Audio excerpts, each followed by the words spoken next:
Aiwa Silks, Kasaragod, Kanhangad, Mangalore. പേറ്റുനോവും പോറ്റുനോവും അറിഞ്ഞ ഒരമ്മയ്ക്ക് എങ്ങനെയാണ് സ്വന്തം കുഞ്ഞിനെ ഇത്ര ക്രൂരമായി ഈ ഭൂമിയിൽ നിന്നും ഇല്ലാതാക്കാൻ കഴിയുന്നത്?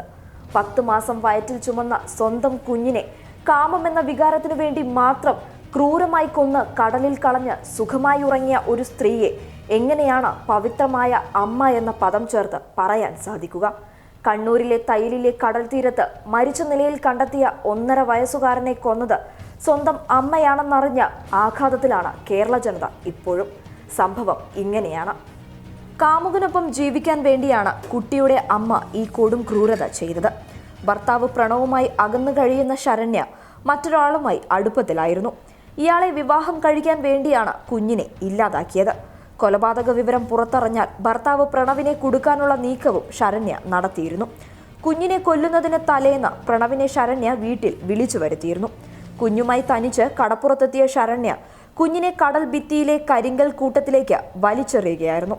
കരിങ്കലിൽ വീണ കുഞ്ഞ് ഉച്ചത്തിൽ കരഞ്ഞതോടെ താഴെ ഇറങ്ങിച്ചെന്ന് വായപൊത്തി ശ്വാസം മുട്ടിച്ച് കടലിലേക്ക് ഒന്നുകൂടി വലിച്ചെറിഞ്ഞു.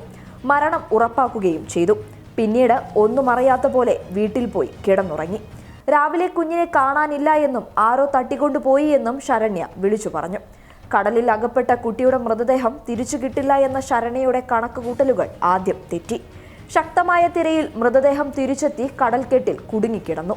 കുഞ്ഞിന്റെ അച്ഛൻ പ്രണവിനെ സംശയിച്ച പോലീസ് ചോദ്യം ചെയ്യൽ തുടർന്നു. ഇതിനിടയിലാണ് രണ്ടാമത്തെ തിരിച്ചടി ശരണ്യയ്ക്ക് ഫോറൻസിക് പരിശോധനയിൽ ലഭിച്ചത്. ശരണ്യയുടെ വസ്ത്രത്തിൽ കടൽ വെള്ളത്തിന്റെയും മണൽത്തരികളുടെയും സാന്നിധ്യം കണ്ടെത്തിയതാണ് ഈ അമ്മയുടെ ക്രൂരതയുടെ സത്യം തുറന്നു കാട്ടിയത്. പിന്നീടുള്ള ചോദ്യം ചെയ്യലിൽ ശരണ്യ കുറ്റം സമ്മതിക്കുകയായിരുന്നു.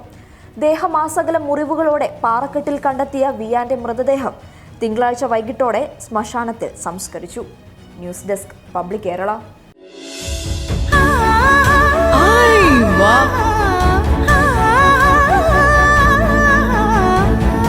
ഐവാ സിൽക്സ്, കാസർഗോഡ്, കാഞ്ഞങ്ങാട്, മാംഗ്ലൂർ.